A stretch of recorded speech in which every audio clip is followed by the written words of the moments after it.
Before we wander too far into the woods, make sure to hit that like button and subscribe to the channel. Each week we uncover the forgotten corners of the medieval world, quiet, strange, and sometimes unsettling.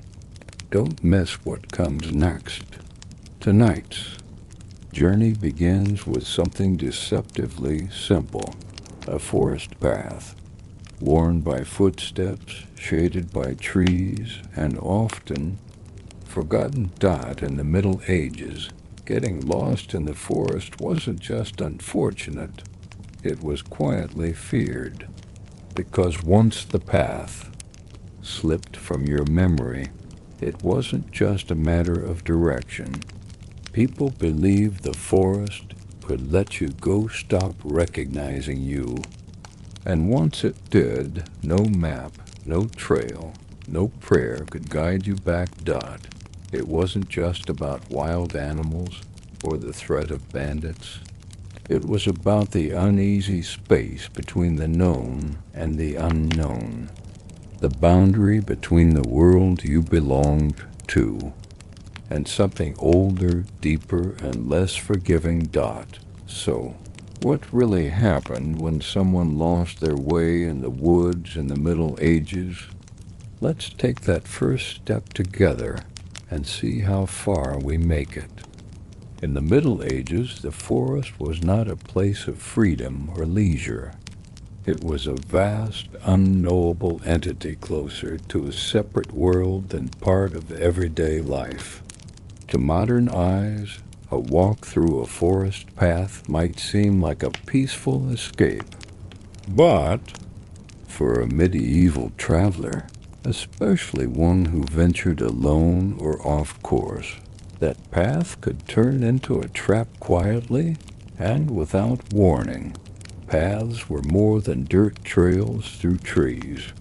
They were memory lines, fragile links between villages, fields, rivers, and the fragile certainty of the known world. Many were created not through planning, but simply from repetition. A woodcutter takes the same route every day. A shepherd drives their flock the same way home, and the grass bends and flattens. That becomes the path. But these paths weren't marked. No signs, no carved arrows, often no names. And when a storm knocked down a tree or undergrowth thickened over the trail, it didn't take much for a path to disappear. Getting lost in the forest wasn't just about forgetting where to go. It was about slipping into a place that didn't care whether you belonged. In medieval documents from across Europe, the forest is described with terms like unbound, old silence, or the second earth. These weren't metaphors. People believed the forest had its own logic, its own order, and that the farther you walked into it, the less the outside world would follow. Roads belonged to kings. Farmlands belonged to lords. Even rivers could be claimed by towns. But forests obeyed no one. And if a traveler left the trail and didn't return, most people didn't go looking. Why? Because they assumed the forest had kept them. Folk stories, legal records, and even letters between landowners all hint at the same quiet rule. If someone disappears in the woods, wait. Maybe they'll find their way back. Maybe they won't, sending others in after. Them, especially without a guide or a hunter, was considered risky, not just physically, but spiritually. The forest didn't like to be searched. If you walked in with fear or desperation, you were more likely to turn around and realize the path behind you was already gone. In some villages, especially those near denser forests in what is now Germany or Poland. There were rituals associated with someone who'd gone missing on a forest path. A basin of water would be placed at the edge of the trees, left overnight undisturbed. If in the morning the water had ripples or showed any sign of disturbance, it meant the forest hadn't accepted the person completely. There was still a chance. What if it remained still? People moved on. The forest was not seen as evil. It was simply a part. The fear of getting lost was made worse by how quickly the ordinary turned strange. A single wrong turn, a cloud passing in front of the sun, a distant sound, a branch snapping, a distant hoot, the movement of leaves with no wind, and suddenly the certainty of the path wavered. One moment you know the direction. The next you're unsure whether you passed that crooked tree once or twice or 3 times already. Many medieval writers mention the feeling of the circle path, the idea that once a person is lost in the woods, they begin walking in circles, even when trying not to. No compass, no markers, just instinct. And instinct in the forest betrayed people. There were stories of travelers who tried to leave breadcrumbs or pebbles behind them, only to turn around and find the trail gone or the markers moved. A shepherd in southern France wrote in a personal journal that he had tied a strip of cloth to a branch to mark his way back. When he passed it again, hours later, the cloth was gone. He thought he'd missed it, but then found it tied around a different tree in a slightly different color. He never returned to that part of the woods. Some areas were more feared than others. In England, Weishwood. In France, parts of Ardennes. In Germany, the Black Forest. These places weren't just big, they were deep. The kind of woods where light itself seemed filtered, where you couldn't hear birds, where the smell of moss and bark felt heavy, pressing. Locals believed these forests remembered footsteps, that they didn't want to be walked through, only along the edges. Children were taught not to follow strangers into the woods, but not because of kidnapping or crime, because once inside, paths could double. A road that took you 10 minutes to cross in the morning could stretch into an hour in the wrong direction by afternoon. Trees blurred together. Shadows seemed to fall in the same place, no matter the time of day. Some monks believed this was natural, that the mind lost its bearings without visible landmarks.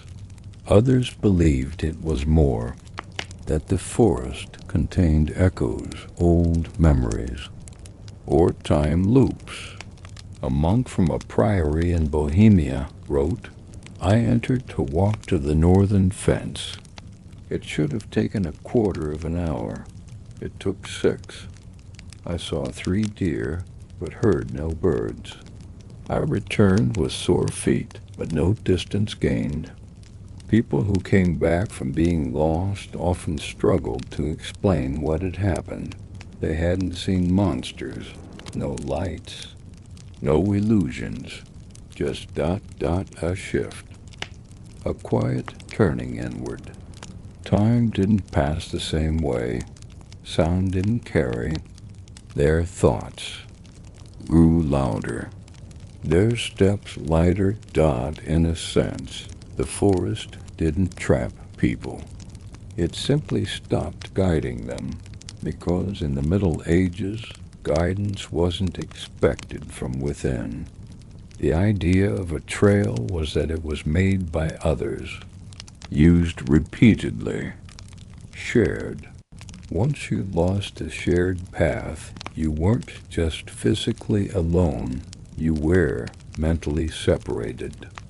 There was no help, no signal, no "I'll find the road eventually."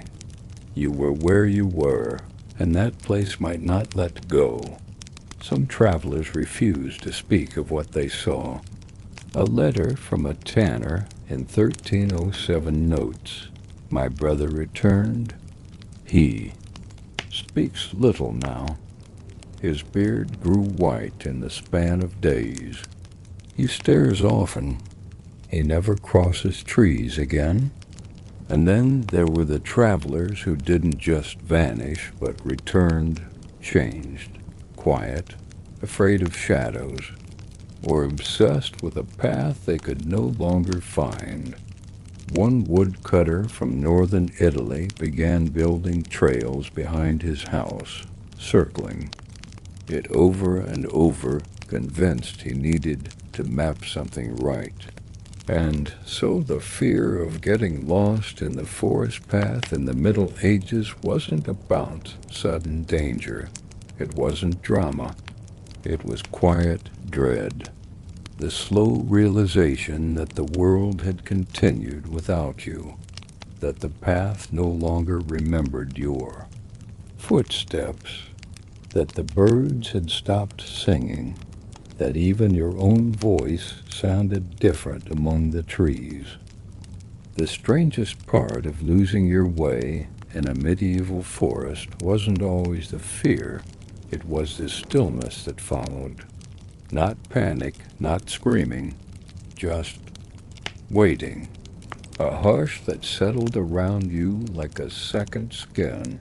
People in the Middle Ages believed that some places didn't want to be remembered, not because they were cursed, but because they preferred to remain unseen. Forests, especially those rarely crossed, fell into that category. They were considered quiet places, but not just for sound.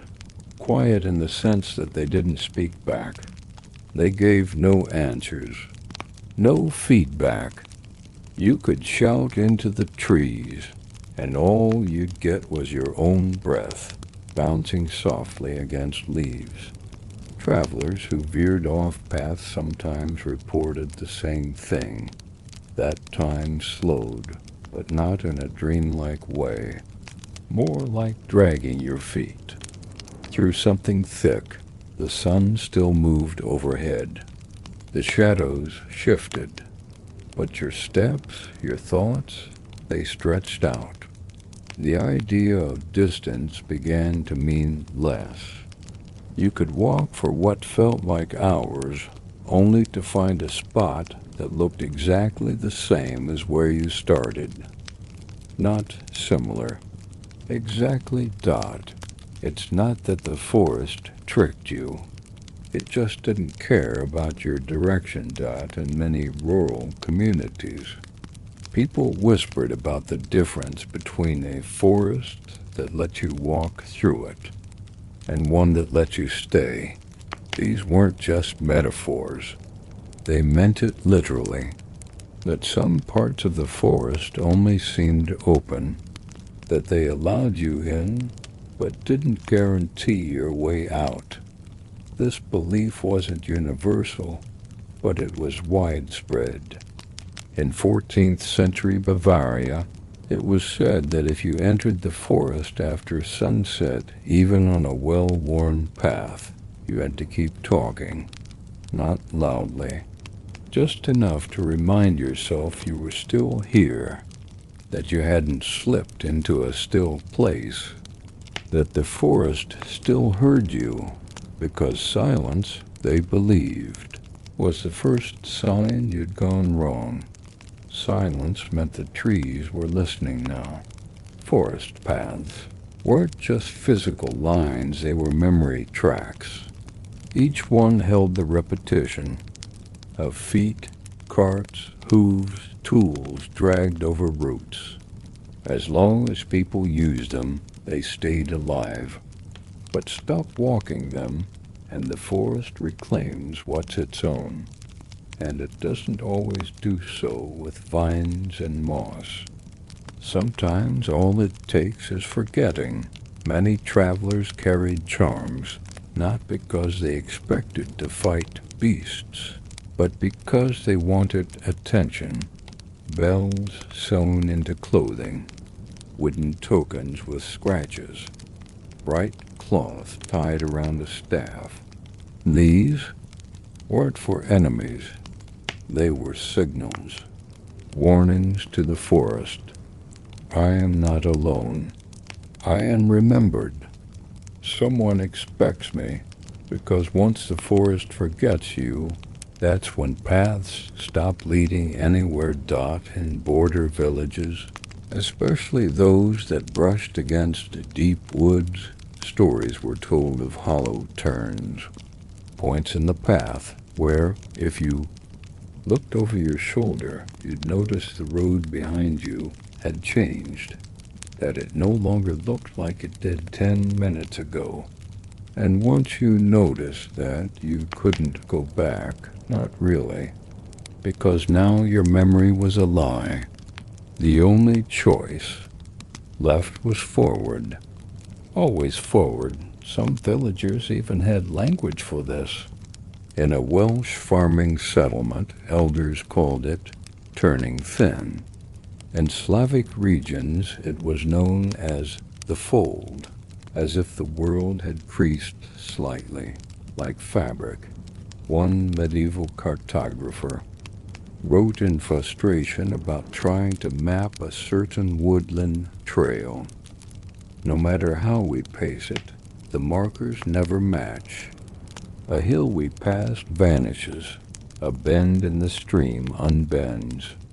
The birds we heard near the fourth oak are silent on return. This wasn't myth for them. It was experience. Even animals reacted differently in deep woods. Dogs refused to follow scent. Trails passed certain thickets. Horses stopped and backed away from clearings that looked to humans no different from any other.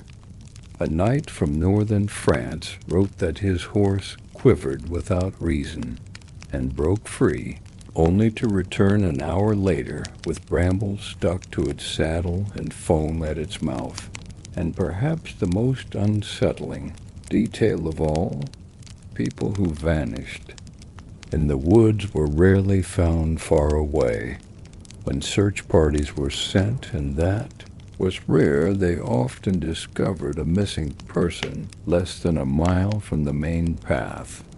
No wounds, no sign of distress, just curled up, asleep, or sitting silently, or most disturbingly standing still, eyes wide, unwilling to speak. It was as if something had folded around them, not to harm, but to keep, like pressing a flower in a book, preserved, paused, slightly flattened. For medieval minds, it wasn't magic. It wasn't always punishment. It was withdrawal.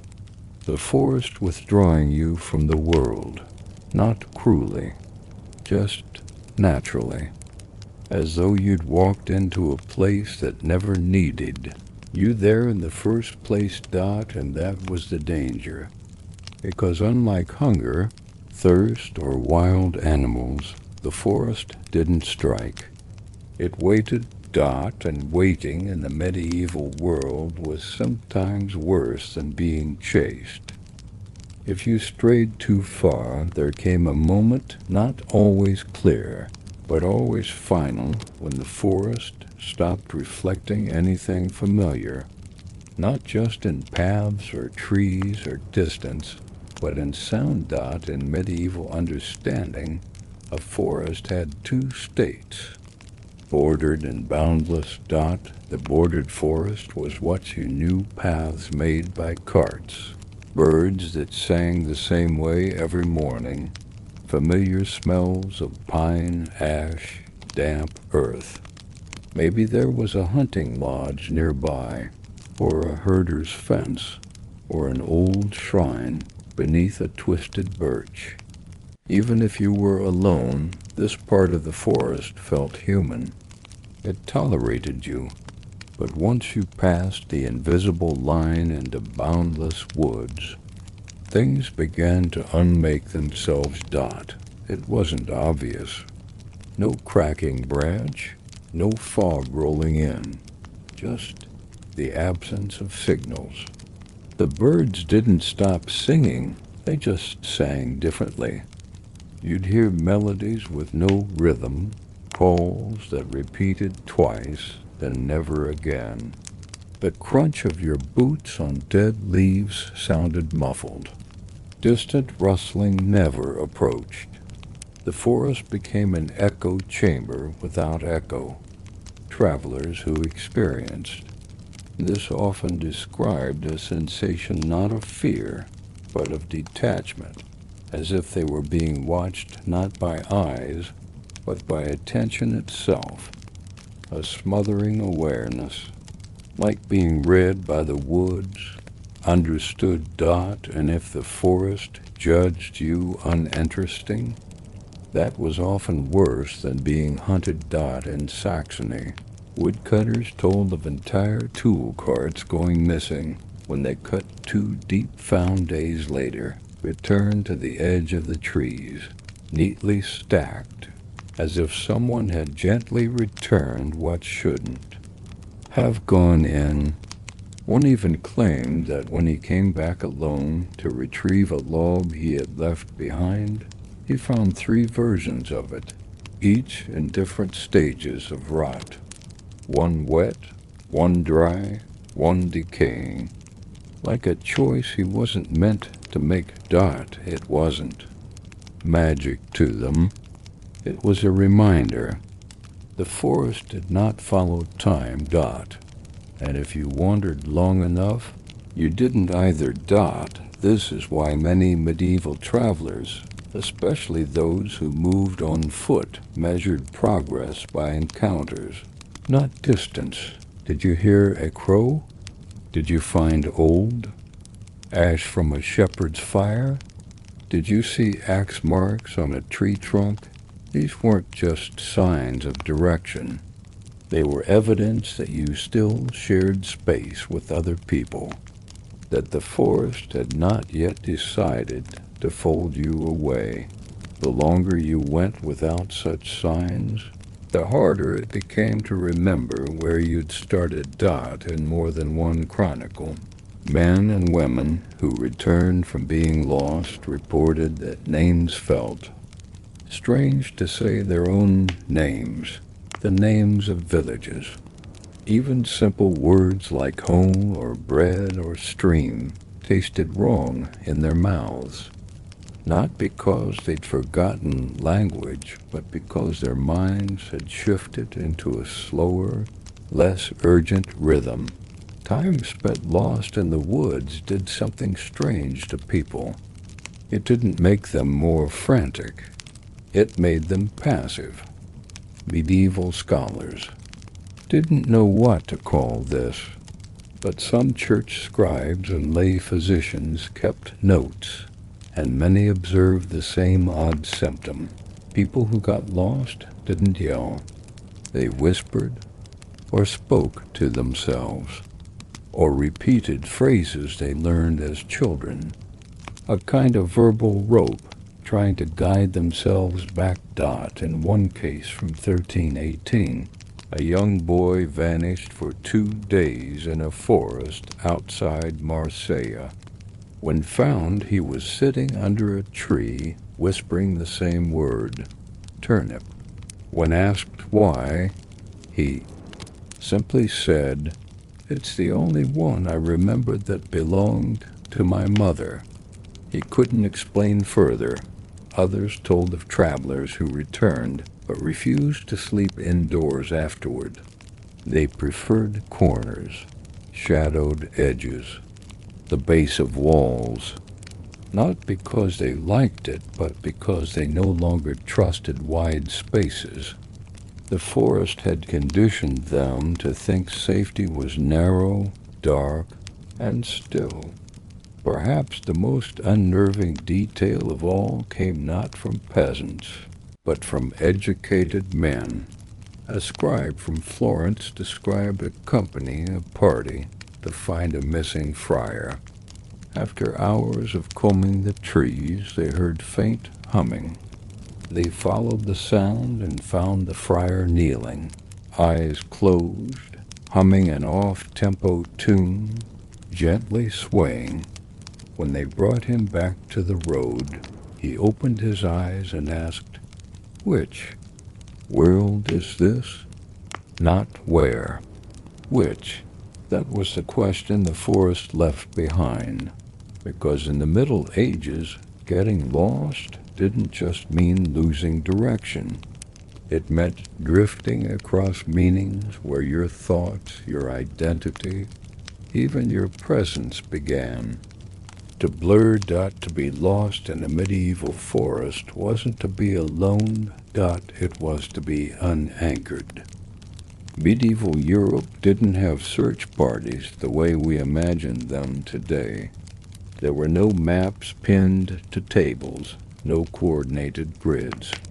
When someone disappeared into the forest, what happened next depended entirely on who they were, how long they were gone, and whether the woods wanted them back, because that's how many communities saw it. If you were fortunate, you came back within a few hours. Dazed, perhaps scratched, hungry, you might have followed a stream until it curved near a familiar clearing, or heard a church bell and walked toward it. These were the soft returns, the forgivable ones. You were scolded, teased, maybe offered, read and reminded to stay on the path next time. But if you were gone more than one night, everything changed. A single sunset in the woods was a threshold. After that, people no longer assumed you had simply gotten lost. They assumed you had entered into something. And whatever that was, be it curse, confusion, madness, or some silent test, you would not come back unchanged. One of the most common reactions from returned wanderers: shame, not fear, not guilt, but the sense that something had seen them at their weakest and let them go out of disinterest, like a predator that didn't find you worth eating. A folk tale recorded in Bohemia tells of a man named Marek who returned after 3 days with a full canteen, but no memory of filling it. When his family asked how he survived, he simply answered, "I kept walking and the forest moved." They stopped asking questions after that. In small villages, people who came back were often watched for days, not because others feared they would go mad, but because they might be carrying some trace of elsewhere. This wasn't superstition in the way we often think. It was about boundaries. The medieval mind believed the world was full of layered places, some meant for people, some not. If you passed into a place not meant for you, you might bring part of it back. This belief had consequences. In parts of Wales and northern France.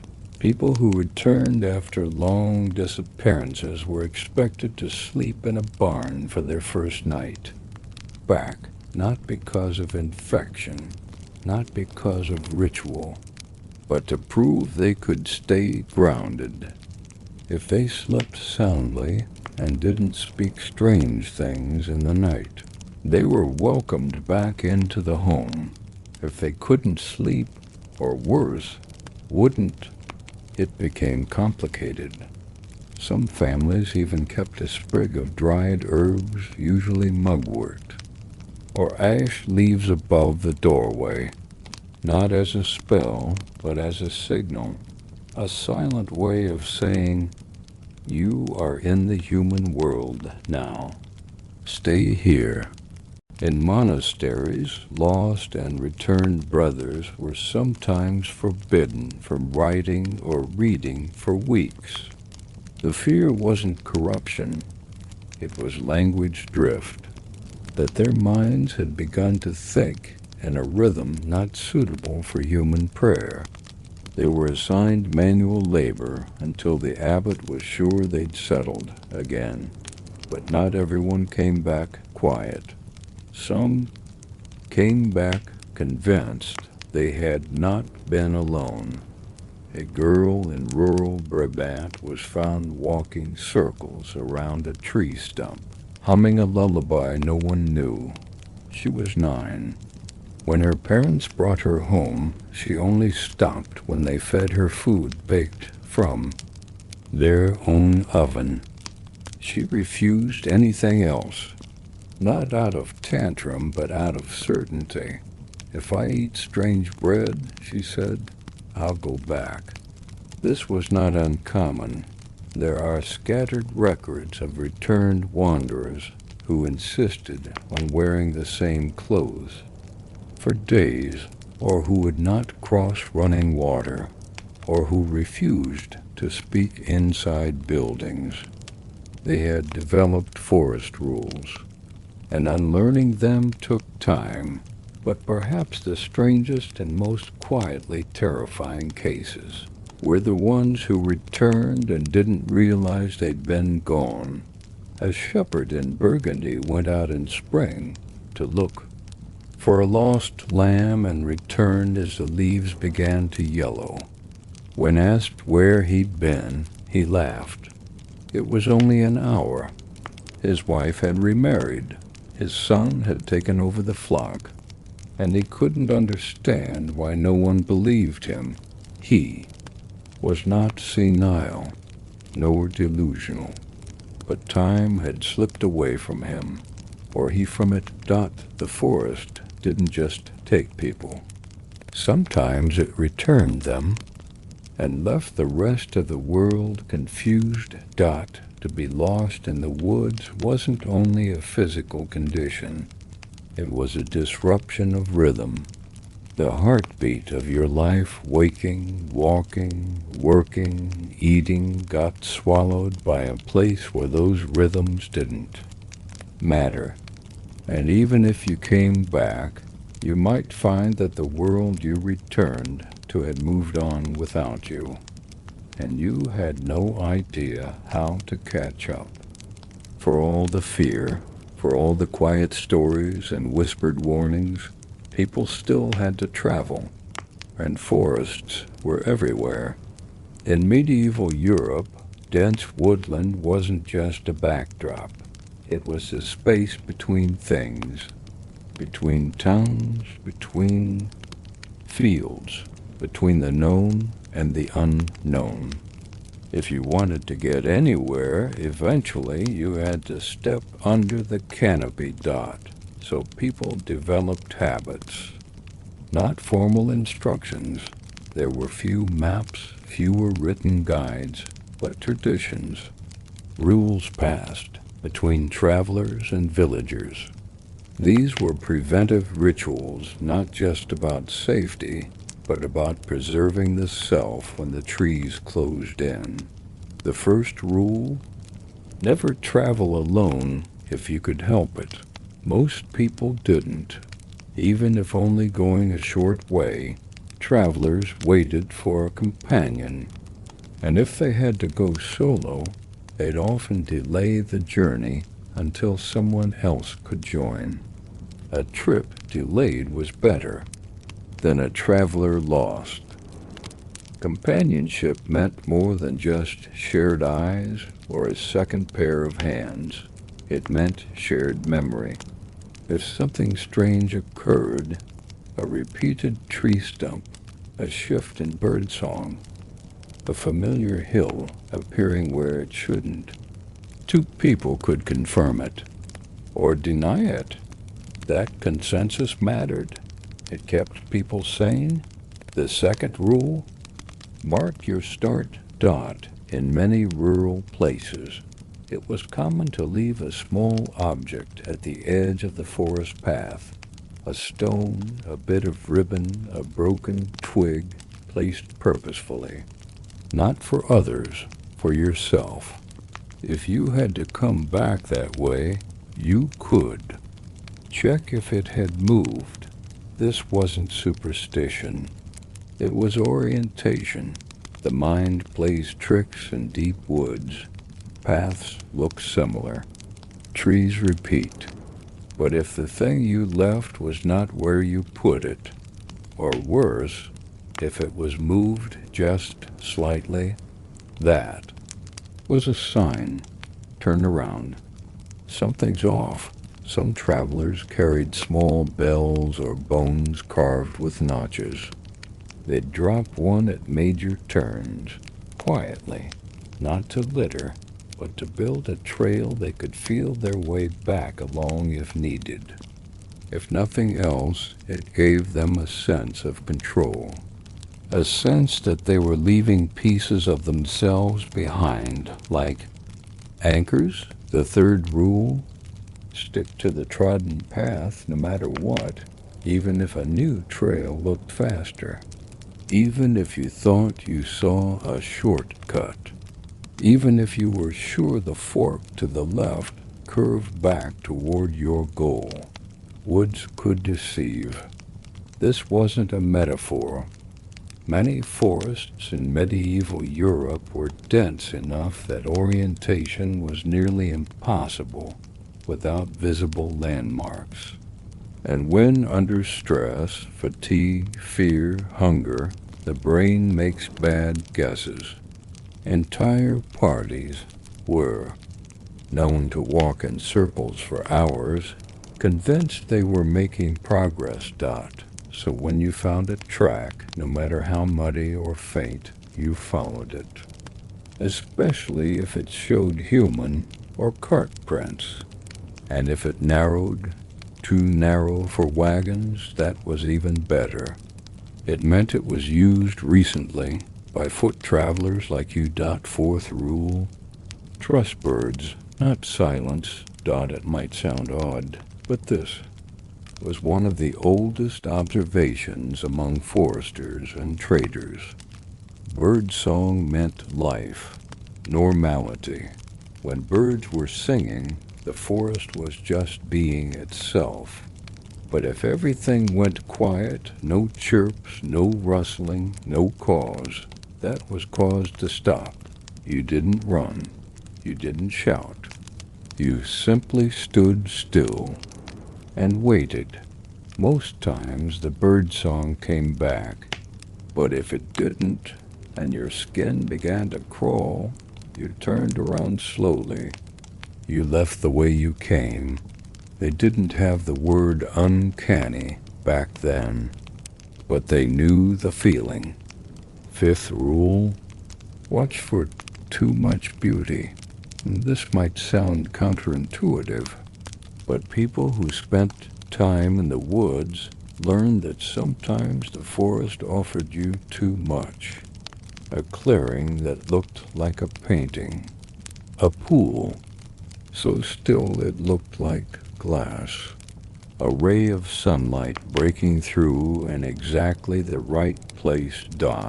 It wasn't that these moments were cursed, but they were often disorienting. They made you stop, linger, forget. One old woodcutter's tale from Saxony mentions a shimmering spot that caused him to rest for 5 minutes, which turned out to be nearly 3 hours. His horse wandered back without him. He nearly froze by nightfall. Beauty could lull you. Nature's symmetry could trap your focus. So travelers were told to acknowledge beauty, but not to trust it. Keep moving. Admire, but don't settle. Sixth, rule: carry something from home, a button from your coat, a scarf, a carved bead, something personal, not as protection but as a link.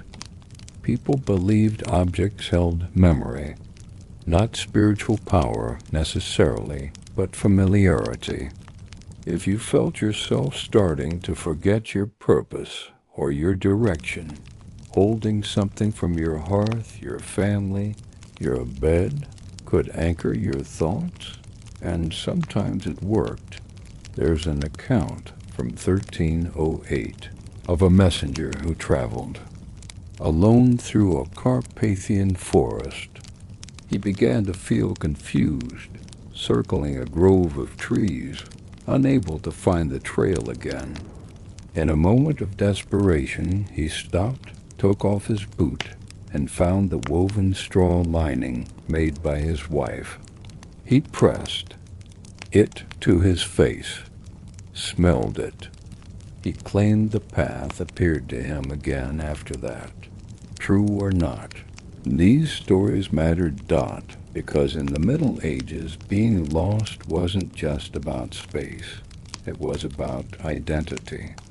The forest didn't just hide your way, it made you forget why you were traveling in the first place, who you were going to see, what you needed to deliver.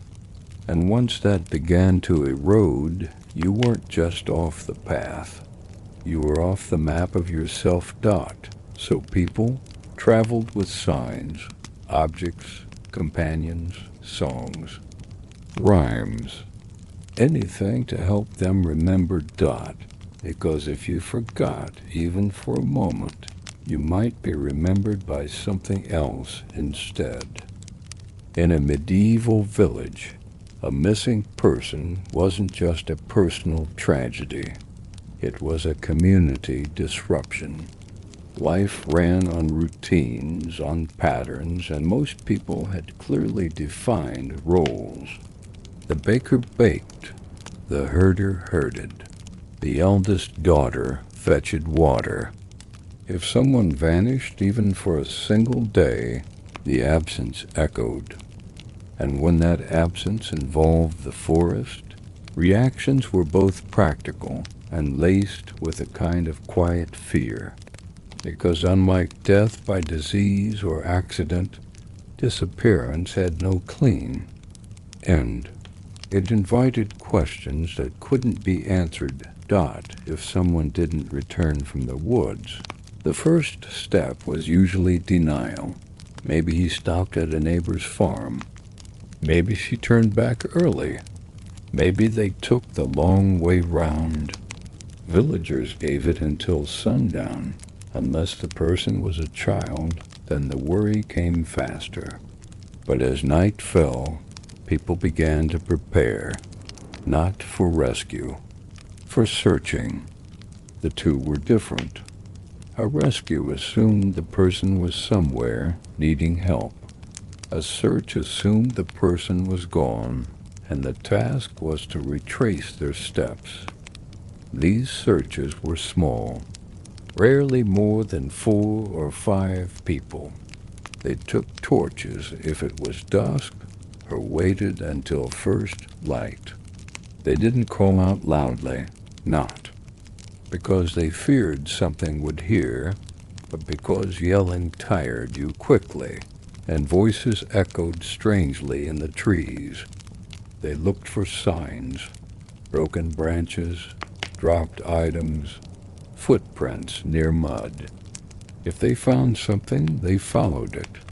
But if they found nothing after a while, most searches ended quickly, because those who went deep into the forest, unplanned and alone, they weren't expected to come back when someone failed to return. At all, in days past, the family sometimes held a kind of symbolic farewell. It wasn't always a funeral. The body wasn't there, but they might hang the person's coat in a corner, or keep a candle lit in the hearth for several days. There are even reports from eastern villages in what is now Poland and Slovakia, where families left a bowl of water by the door, not in hope, but in recognition that the lost were now outside the rhythms of human time. Children were told not to ask about them, not out of cruelty, but out of caution. Naming the missing too often gave them presence, and presence in the medieval worldview required care. You couldn't just say their name and walk away. If you brought them into speech, you needed to finish the thought. Otherwise, it was as if you'd called them home, but not opened the door. In larger towns, local churches sometimes took note of missing persons in the form of unclaimed obligations, a tax unpaid, a tithe expected but never brought. These weren't pursued, but they were recorded. The missing became numbers, half-dash promises. And when someone did return, after days or even weeks, it was not always cause for celebration. In fact, it could be a source of unease. Why? Because they often returned different, not obviously injured, not obviously mad, but subtle changes that people noticed immediately. They forgot small things. They got lost in familiar alleys. They hesitated before speaking a loved one's name. One woman in a 14th century French parish is recorded as having returned from 2 days lost in the hills. She knew her prayers, her chores, but she couldn't remember the face of her father. She said he was kind and tall and warm, but when he came to hug her, she flinched. She never fully recovered her sense of before. Not sick, not broken, just slightly out of step. Such cases weren't treated with violence or suspicion, but they were marked. These people were sometimes asked to stay near home, not because they were feared, but because people didn't want them to get lost again, as if the forest had loosened their grip on direction, not just in geography, but in life. This led to stories, the kinds you hear in fireside murmurings, that certain people had seen things while lost, not monsters or devils, but places that didn't belong, paths that weren't roads, cabins that didn't look abandoned, but had no smoke, voices that repeated your thoughts back to you, slightly delayed. These weren't official records. You won't find them in legal scrolls or ledgers, but they passed between mouths, from old to young, often told with a glance toward the window or the tree line, because it wasn't just the getting lost that was feared. It was the coming back changed. In the medieval imagination, the forest wasn't just a place. It was a presence. It wasn't evil, necessarily, but it was other, separate, alive in ways that stone and soil and sky were not. People didn't think the forest watched them in the way a person does, with focus or judgment, but they believed it noticed. And noticing in their world always came with a kind of weight. If something noticed you, you had a responsibility. You had to respond, even if the noticing wasn't kind. So when someone walked into the woods, especially alone, there was a kind of informal etiquette they were expected to observe. No whistling, no unnecessary noise, no casual carving into trees. And above all, no shortcuts through paths that hadn't been used before, because the forest, people believed, offered paths on purpose. And if you ignored those, if you made your own route, your own trail, you were rejecting the offer. And that kind of rejection had consequences. The idea wasn't that trees or animals would punish you, rather that the forest would simply stop helping. A turn that once led out would lead deeper in. A landmark would disappear. A clearing would shift slightly. Not because the person was foolish, but because they had ignored the rules of moving through something older than themselves. This belief shows up in dozens of folk records and local sayings. In parts of Bohemia, there was a phrase, "The woods wear their face until you spit." It meant that the forest remained polite and predictable until you disrespected it, even slightly. A spit on the ground, a broken twig done lazily, a stone thrown in boredom. Then the forest changed. In German folklore, there's a recurring character, the Rückwärtsgeher, the backwalker. He isn't a ghost or a monster. He's a man who once went into the woods and never returned, at least not facing forward.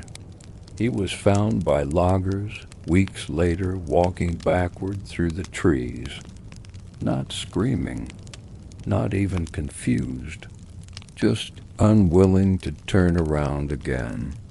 When asked what happened, he said only, "There was a place I shouldn't have looked at."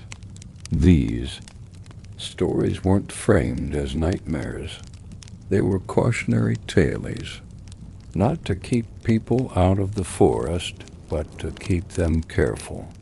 Because in truth, the forest gave just as much as it took.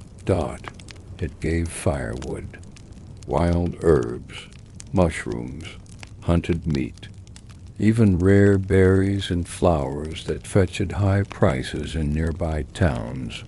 But the balance had to be maintained, and that balance required humility. A medieval woodsman would never call the forest his. Even if he'd worked the same clearing for 20 years, cut and hauled and replanted, it was the forest's ground. He just had permission to borrow it. For now, this is also why people often left things behind when they left the forest. A small token, a stone laid flat, a piece of bread, not as an offering to spirits, but as a quiet acknowledgement that they'd taken something and that they intended to return it someday in some form. And when someone got lost, truly lost, many believed it wasn't always a mistake. It was a correction. They'd walked too loudly, spoken too boldly, claimed too much. And so the forest reminded them that not all spaces were theirs to understand. This didn't mean people hated the woods. Many medieval lives were tied to it, but they respected it deeply, and that respect shaped how they entered, how they walked, how they returned, and most importantly, how they talked about the times they did single quotes because to survive a walk through the medieval forest wasn't just about direction. It was about alignment. You had to walk with care, with attention, and with the constant, quiet awareness that you were moving through something older, bigger, and far less interested in your safety than the world you'd left behind. In the Middle Ages, people didn't walk into the forest casually. Even those who did it daily, Hunters, foragers, shepherds, woodsmen followed unwritten rules not just of behavior, but of burden. What you carried with you wasn't just about survival. It was about intention. Every item had meaning and often risk, because carrying the wrong thing into the woods was, in the minds of many, a kind of invitation, and the forest didn't always send back the guests it accepted. Let's start with what people refused to bring. One of the most curious absences in many recorded medieval travel customs is iron nails. While iron was widely used, knives, tools, horseshoes, small forged nails were often left behind on long walks through wooded areas. Why? Because they were associated with building, and building was something you did to the world, not with it. Carrying nails implied an intent to change or claim something. That wasn't the posture you wanted to bring into the woods. Similarly, mirrored surfaces were avoided. Not glass mirrors, which were rare anyway, but polished metal, like the kind used in certain grooming tools or decorative tokens. The belief wasn't that the forest feared reflection, but that it might offer its own. And if you glimpsed something in the woods that mimicked you, not your face, but your presence, you were considered to be walking between places.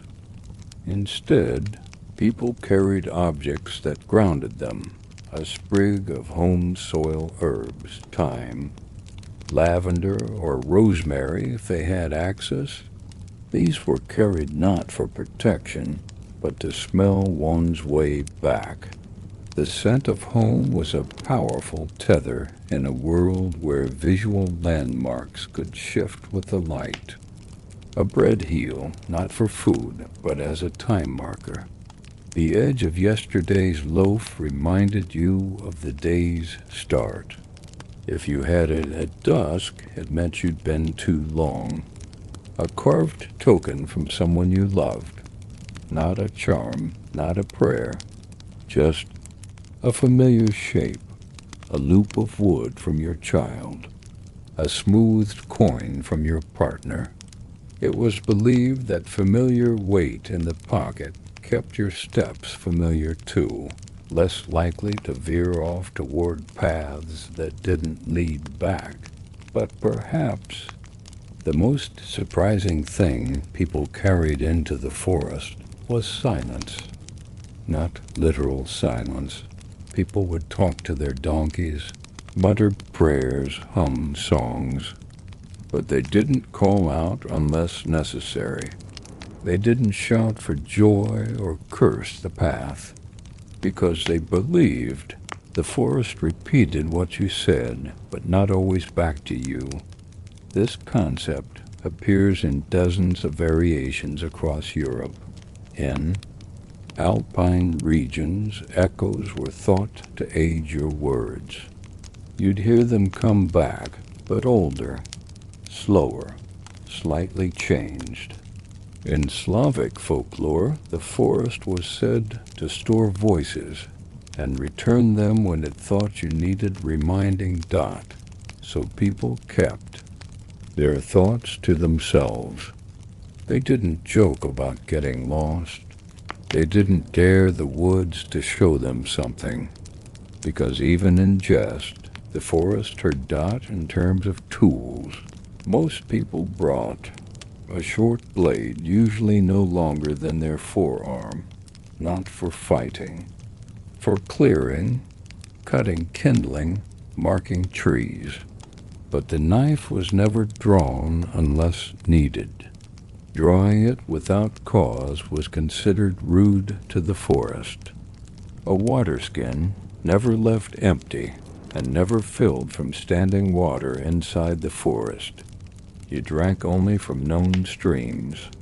Still water was left untouched unless boiled, not just for health, but because it was considered a mirror of the forest, kept for itself. A cloth pouch of charcoal, sometimes crushed, sometimes whole. This was for marking trees, a soft breadcrumb trail that wouldn't damage bark but could be seen by trained eyes. But again, overmarking was seen as a sign of arrogance. One mark per turn, never more than you needed. There's even evidence that some travelers carried unlit candles, not to light, but to hold. The wax warm against the skin was a tactile link to the civilized world. It reminded the traveler of walls, firelight, control. As long as the candle didn't melt, they weren't too far gone. But all these tools and habits weren't just about not getting lost. They were about not losing yourself. The forest in medieval minds wasn't just a tangle of trees. It was a place where stories went wrong, where identities blurred, where men came back changed or didn't come back at all. There's a phrase that appears in a 14th century Breton manuscript. To lose the road is to lose the day. To lose the path is to lose the name. That was the fear. Not death, not even danger, but disappearance, not just from the world, but from your own story. So they packed carefully, moved deliberately, and they always tried to be done before the light left the trees. Because in the Middle Ages, to walk the woods unprepared wasn't brave. It was a dare the forest didn't need twice. In medieval folklore, getting lost in the forest wasn't always a permanent condition, at least not physically. People did return. They stumbled out days or weeks later, muddy, hungry, scratched, and silent. But their return was never taken as a simple relief. In fact, sometimes their reappearance was more disturbing than their absence. There are entire collections of 12th to 15th century rural parish notes that record such returns.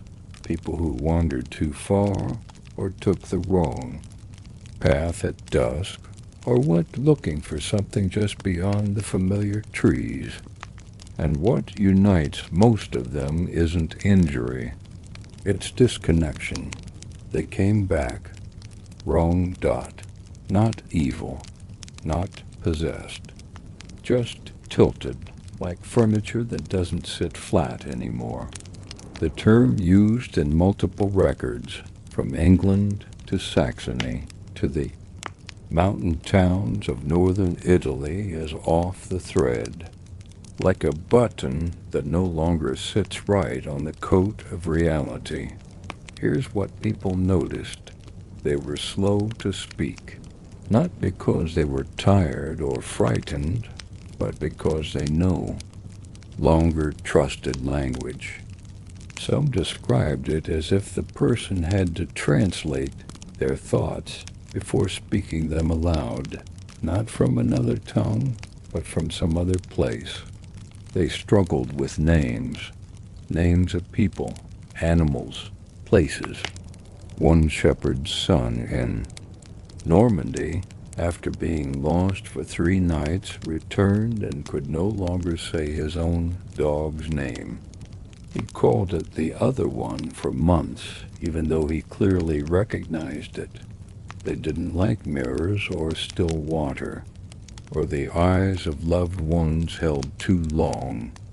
One Flemish record from 1341 describes a woman who'd been missing in the forest for only half a day.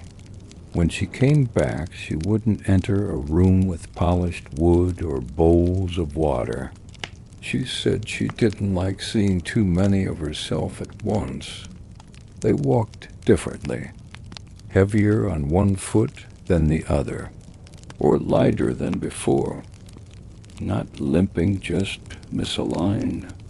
One traveler returning from the Hartz forest was said to make the floorboards complain in the wrong rhythm. And perhaps, most curiously, they lost their sense of time. Many couldn't say how long they'd been gone. Some insisted it had been an hour when it was clearly days. Others thought they had been missing for weeks, though they'd only vanished during a single twilight. This dissonance led to a common belief that time in the forest didn't follow the rules. The paths had their own clocks, and you didn't always come back on the one you left. These experiences weren't considered supernatural in the modern sense. There were no fiery eyes in the dark, no demons, no fae, or witches involved in the official records. Instead, they were simply noted, accepted. The forest did that sometimes. Villages adapted. People who came back from being lost were often given days, sometimes weeks, before they were expected to return to work. Not out of pity, but out of respect, as if their body had returned faster than their shadow. There are even reports of small rituals performed quietly and privately by family members, placing the person's shoes in a basin of running water, feeding them bread made from the previous year's grain, letting them sleep with a dog nearby to guard the edge of the bed. The idea wasn't to exorcise anything. It was to weigh the person back down, to help them remember which way was forward. Because while the physical forest could be left behind, the forest of the mind often lingered. Some never truly adjusted. They stayed quiet, or began walking alone at strange hours, or sat near the woods, not going in, just looking, observing, almost listening, as if waiting for something to call them back. And in rare but chilling cases, they did go back.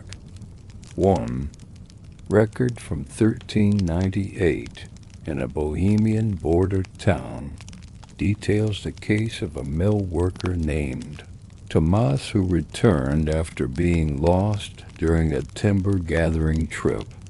He was quiet for several days, then seemingly normal again. Ate with family, laughed, slept. Then at sunrise one morning, he left his boots on the stoop, walked into the woods barefoot, and was never seen again. The belief wasn't that the forest killed him. It was that he remembered something it had shown him and chose to return. So, when people walked into the woods in the Middle Ages, it wasn't only fear of getting lost that haunted them. It was a quiet question. If I make it back, will I still be me? Because sometimes the path gave you back, but not all of you. There were forest roads and footpaths that simply fell out of use, not because they were blocked by fallen trees or became impassable from weather, but because they became unwelcome. There are medieval maps, rudimentary but telling that, show trails simply ending mid-forest, marked with cryptic notations, no longer safe, withered way, or in several Germanic regions, Die Schweigen Linie, the silent line. What made a path silent? People stopped hearing birds when they walked it, or the wind seemed to hush as soon as they stepped on it. where voices didn't carry. You'd shout to your friend just up ahead, and they wouldn't turn. You'd swear you were only 10 paces apart, yet they couldn't hear you. And when that happens enough times, people stop walking that way. In a world without compasses or GPS, sound mattered. A shout could mean help. A song could keep rhythm. A prayer could soothe a frightened traveler. If a path took your voice from you, it took more than noise. It took presence. These silent paths weren't always removed from the center of a village. In fact, many began close to farms or parish roads, but they would, at some invisible point, turn. Not in direction, but in atmosphere. There would be a bend in the trail or a patch of trees that always looked the same, no matter how the season changed. Some said even snow melted differently there. One chronicler in 1423 near Augsburg, the branches stooped too low on the old wine road, not as if weighed by rain or snow, but by attention. Some communities tried to reclaim these paths. A group of monks near Tours built shrines along one such trail, hoping to bring sound and certainty back. They sang psalms while walking, blessed the trees, even dug small drainage channels to show that man's order could still shape the wild. But 2 months later, the path was abandoned again, not from fear, but from fatigue. It drained thee. Breath from us, one monk wrote. Each step cost more than it should. It's important to understand that fear in the medieval mind wasn't always about danger. It was about imbalance. Things that didn't match their expected rhythm. A place that muffled your footfall. A trail with the same 2 crows always. Sat in the same branch every time you passed, and didn't move when you drew near. Children were often warned not to play near these places, not because they would vanish, but because they wouldn't notice they had wandered. There are folk tales in Slavic regions about kids who followed a game path and thought they were just chasing deer tracks, only to look up and find they were miles from home and that the trail had vanished behind them. More curiously, animals avoided these places too. Goats balked, dogs whined, horses refused to step forward. One merchant's record from 1311 describes an entire cart route abandoned because mules refused to pass a particular grove despite having used the path for years. What did people do? They didn't try to clear the trees. They didn't build around the bend. They simply redrew their maps. Human stubbornness bowed to silence. If the forest took a path, it was allowed to keep it. But legends remained. Some said that if you left your boots on the edge of one of these lost paths, facing into the trees, they would be turned around by morning facing back toward the village. Others said that if you stood long enough near the start of a dead path at night, you might hear your name spoken, not shouted, but offered softly, as if inviting you to follow. Few did, and those who did were not chased. They simply didn't. Come back. This shows us something deeply medieval in its core. Fear wasn't always a shout or a scream. Sometimes it was silence that spread slowly, quiet dread. a place everyone began to avoid without ever deciding to dot, so paths were left to the trees. Moss grew, stones sunk, and in time it wasn't that people couldn't use them, it was that no one wanted to test if they should, because in a world where sound meant life, a quiet path could mean the world forgetting you existed. To be lost in a forest during the day was frightening. To be lost there after the sun had dipped behind the trees was something else entirely. It wasn't just about the lack of light. Medieval travelers knew how to walk in shadow. Many had journeyed by moonlight or torch, or even trusted their steps by star. But when you were lost, truly unsure of where you were, and night arrived, everything shifted. The air cooled, the colors drained, and more importantly, the rules changed that it was set across many regions, especially in the Ardennes, the Black Forest, and northern England, that you could feel night claim a place, not simply fall upon it, like a blanket over a bed, but seep into it, like ink spreading across parchment. Trees you had passed an hour ago no longer seemed familiar.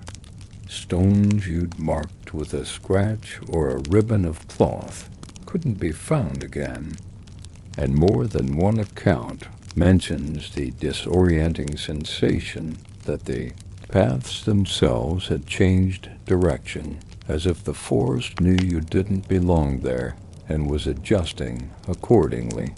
Most people, if caught by night while lost, made the same decision. They stopped. It didn't matter if it was cold or if they were hungry, or even if rain threatened. Moving after dusk, once disoriented, was seen as a step toward disappearing altogether. Some wrapped themselves in cloaks or settled under tree roots. Others climbed into low branches to avoid ground animals.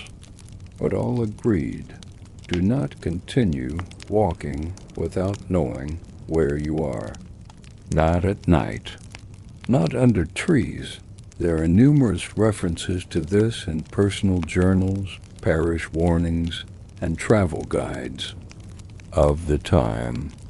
A scribe from Liege wrote in 1308, "I would rather sleep wet beneath pine boughs than take one unsure step in the dark." A more chilling line comes from a 14th century English field priest who recorded local sayings to guide travelers. One of them read, "Night trees see the heart. If yours isn't clean, they'll turn your path into their own." What did this mean? It wasn't necessarily about punishment or belief in demons. It was about intent. In the medieval worldview, every place had a nature of its own. Forests weren't neutral space. They had character, personality, and if you walked their paths without clarity or purpose, especially after dark, it was assumed you were surrendering yourself to their rules, not yours. Some villages near dense forests even maintained boundary. Stones or return posts, tall carved wooden poles, placed at the edges of clearings or along trusted paths. If you could see one at night, it meant safety wasn't far. If you couldn't, it meant you'd already gone too deep. These posts were usually marked with familiar carvings, local crests, sigils, or even simple notches that could be felt in the dark. But even these weren't always enough.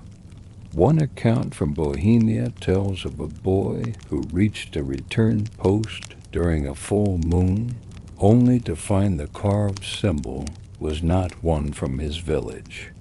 He turned and ran, and was found asleep the next morning in a shallow stream, dazed, unharmed, but completely unaware of how he'd gotten there.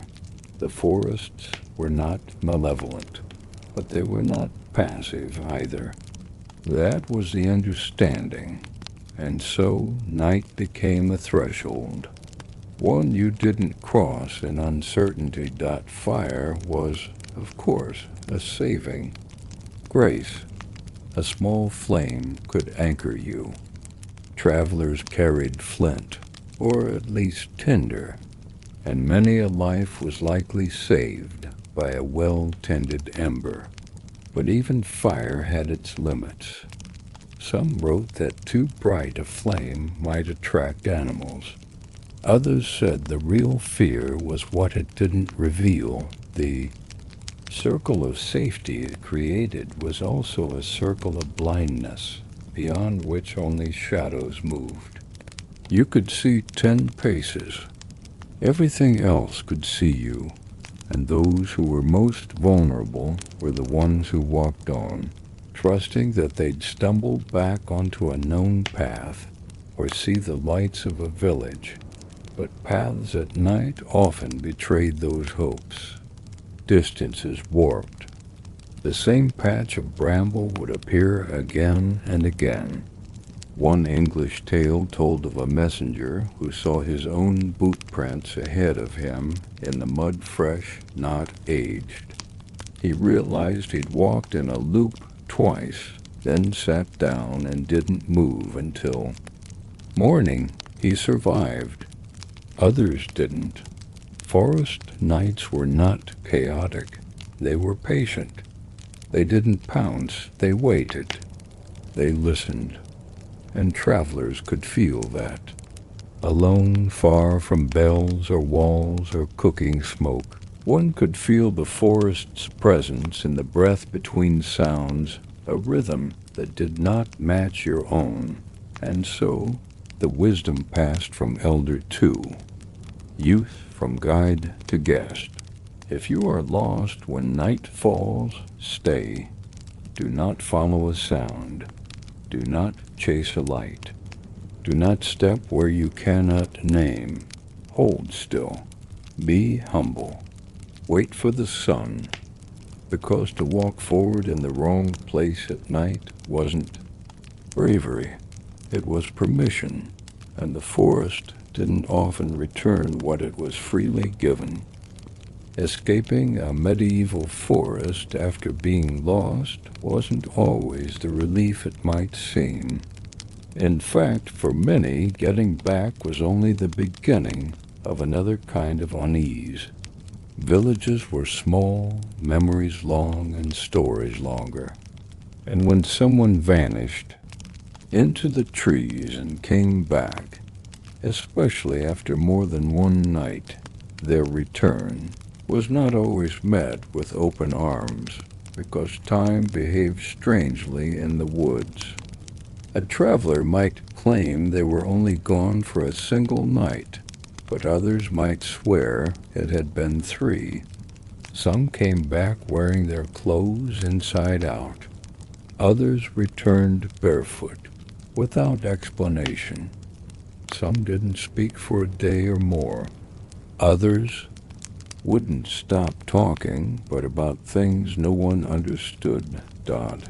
It was this uncertainty that unsettled people. Not just that someone had gone missing, but that they had come back. Different.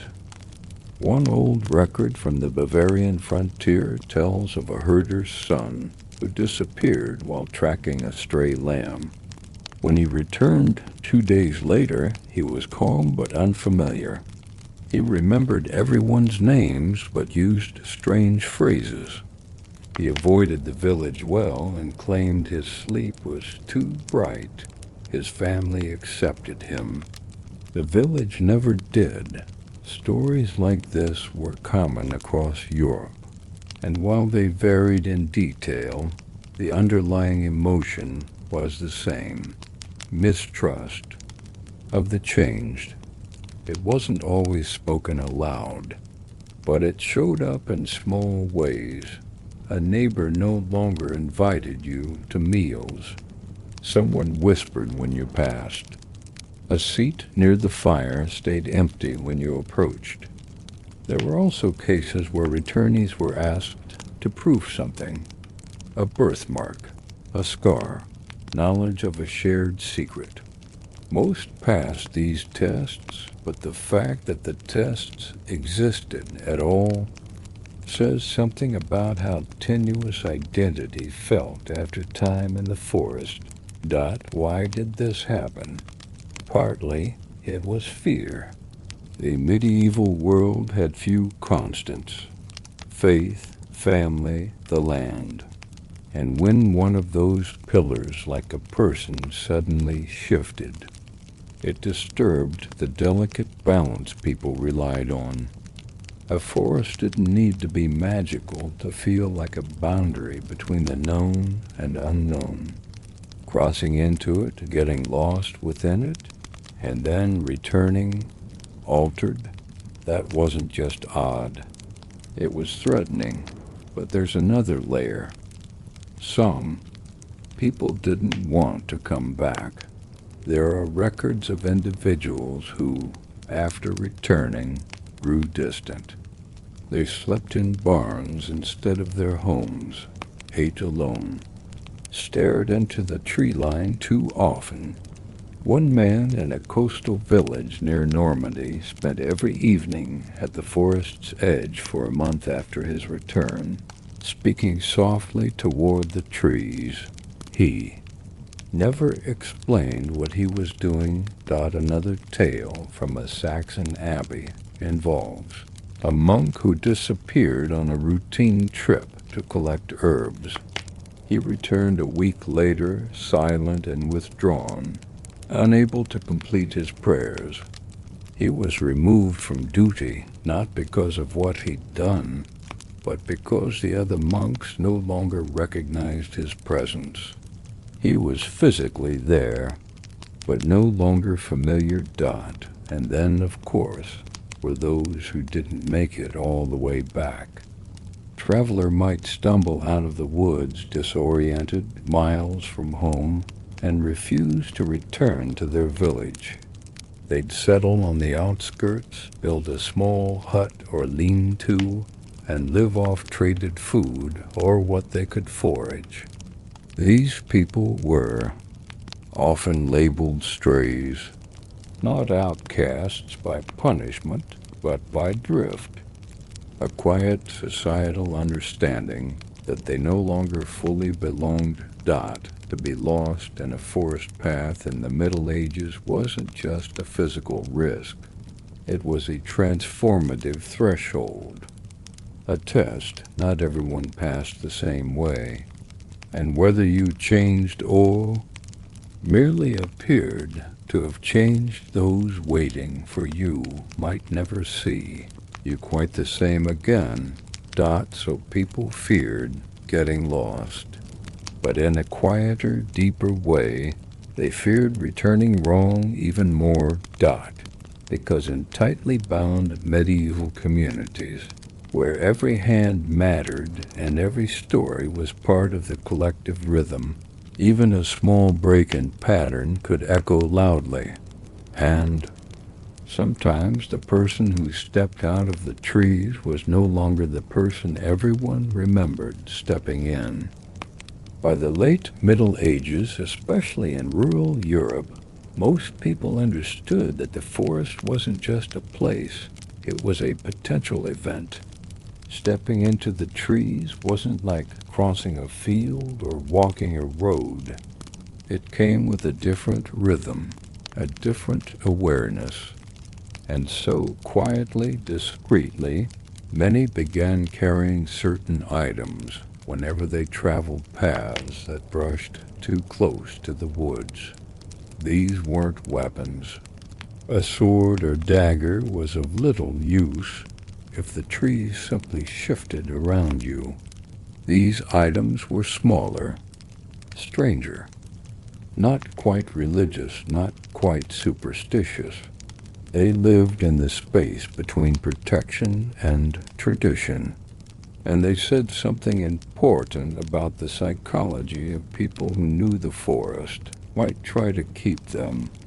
One of the most commonly documented objects was a knotted thread, usually red or black, tied around the wrist or tucked into a sleeve. In Welsh Highlands and French borderlands alike, people believed that knots preserved orientation. As long as the knot stayed tight and the thread unbroken, you would eventually find your way home.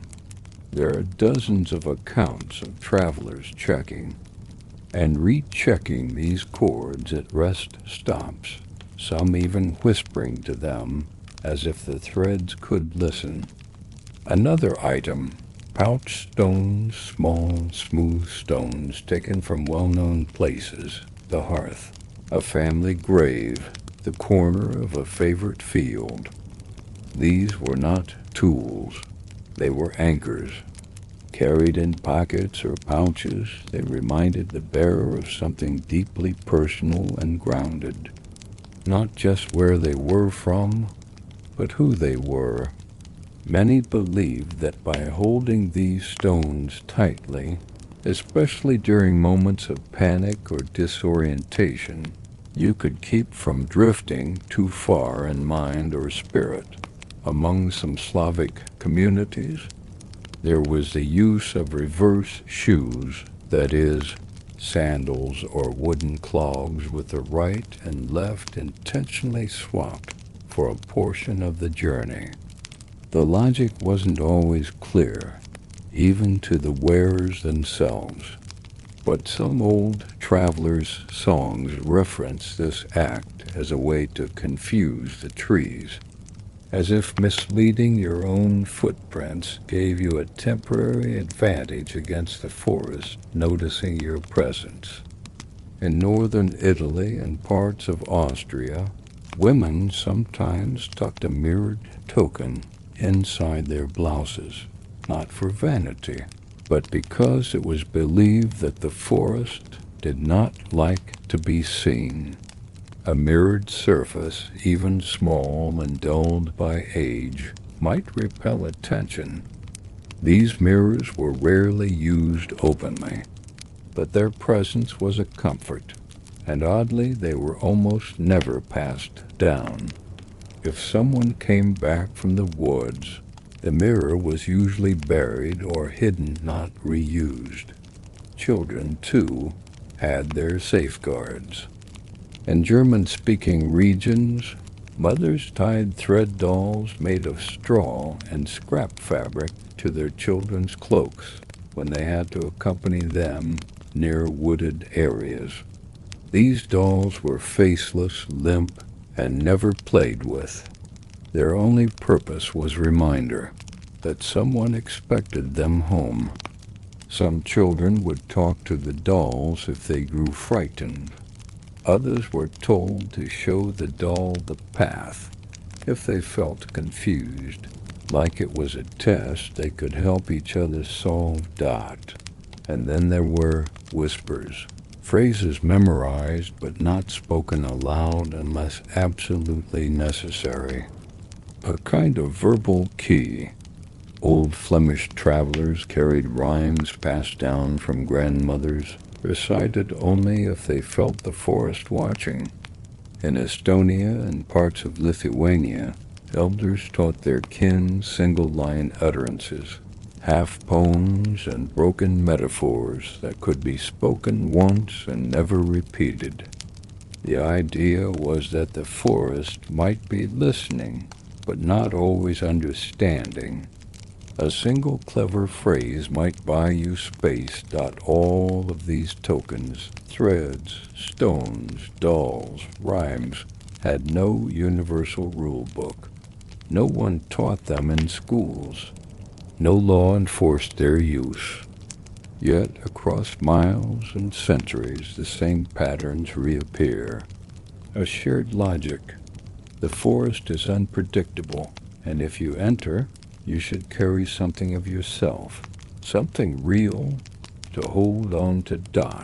Because for medieval people, Becoming lost wasn't always about not knowing the way. It was about being noticed, being changed, being turned around not just in path, but in personhood. And so they carried these quiet things, these strange things, because they didn't just want to find their way out, they wanted to be sure they'd come back as themselves. Some never did. Most medieval warnings about the forest had a quiet threshold. One night was survivable. Two was transformation.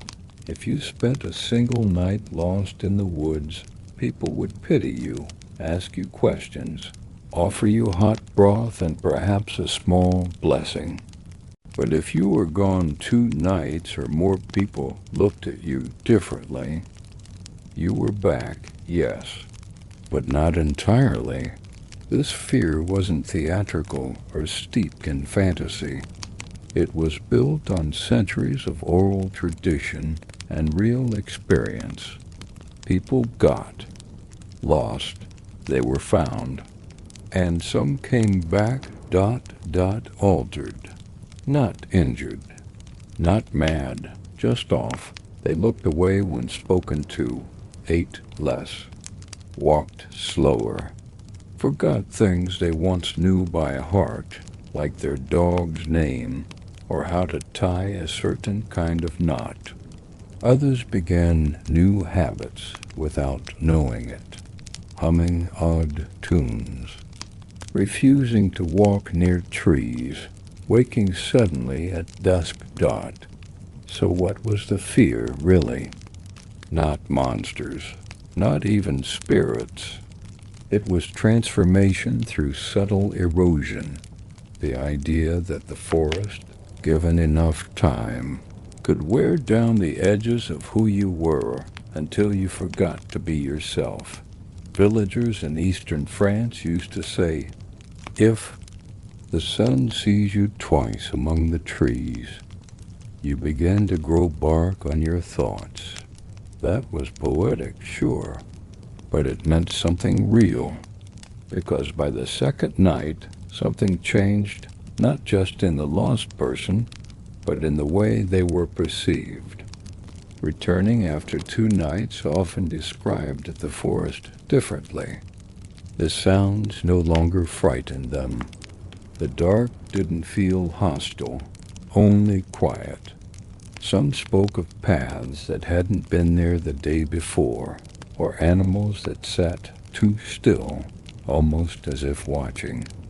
One shepherd's account in southern Germany described finding a glade full of frogs sitting upright in rows, like men at a sermon. He didn't run, he just watched. When he blinked, the frogs were gone, but he still couldn't find the path home. The forest, it seemed, wasn't merely a place to be lost, it was a place that remembered you, and if you lingered too long, it might try to keep you, and that fear filtered back into daily life. People who returned after prolonged absences were sometimes made to sleep outside the village for 1 more night, not as punishment, but as precaution. Let the last of the woods leave them, people said. Let their shadow catch up.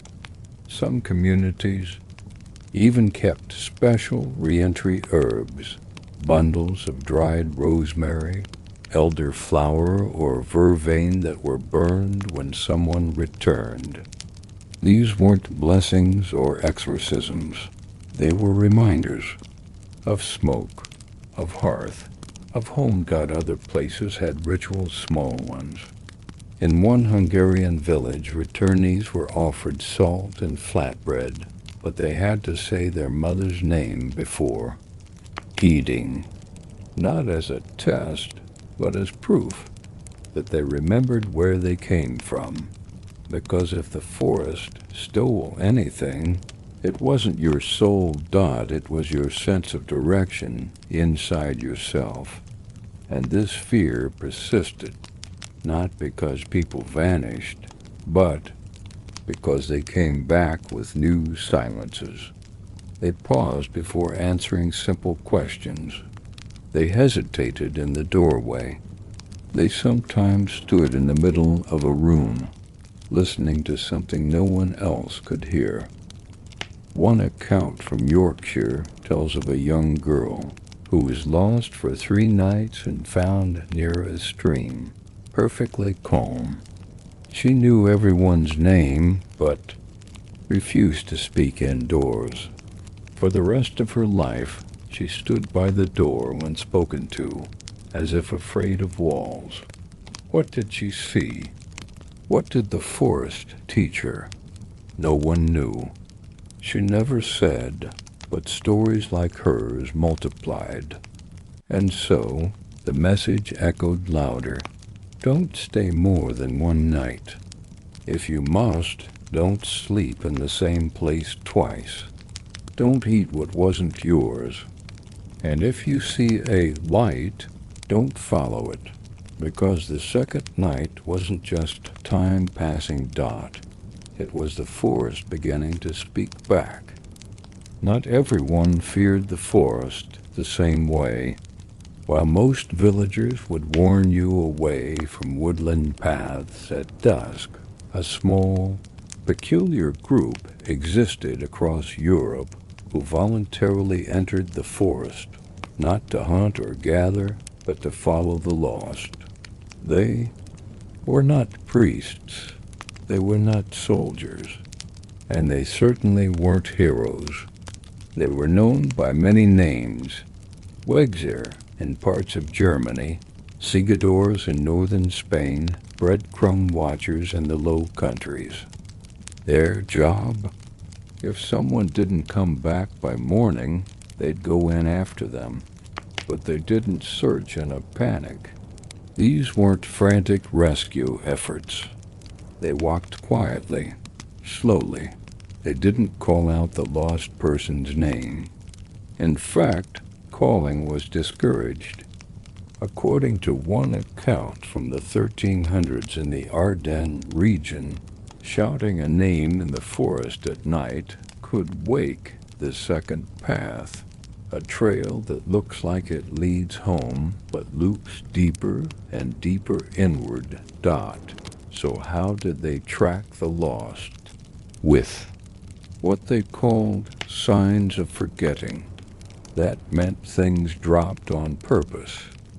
Breadcrumbs, bits of torn cloth, a small twig snapped and bent backwards. The idea wasn't to leave a trail for others, but to test yourself. If you remembered what you dropped, you weren't yet fully lost. If you forgot you were leaving signs, the watchers would know you were too far gone. In some towns, people preparing to walk through the woods alone were advised to carry forgetting.